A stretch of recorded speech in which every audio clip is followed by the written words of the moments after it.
Question number 78, factorize x square plus x y plus 8x plus 8y। Solution x square plus x y plus 8x plus 8y। तो इस question में हमें already clear पता चल रहा है कि फर्स्ट ऑलरेडी ये ग्रुपिंग है। हम फर्स्ट टू टर्म में कॉमन ले लेंगे और लास्ट के टू टर्म में। तो एक्स स्क्वायर और एक्स वाई इसका कॉमन फैक्टर है एक्स।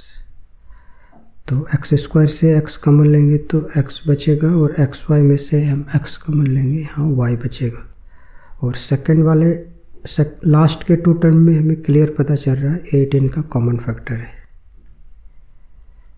और अब इसमें कॉमन फैक्टर है x प्लस वाई। तो फर्स्ट टर्म में x बच रहा है और लास्ट वाले में 8। आंसर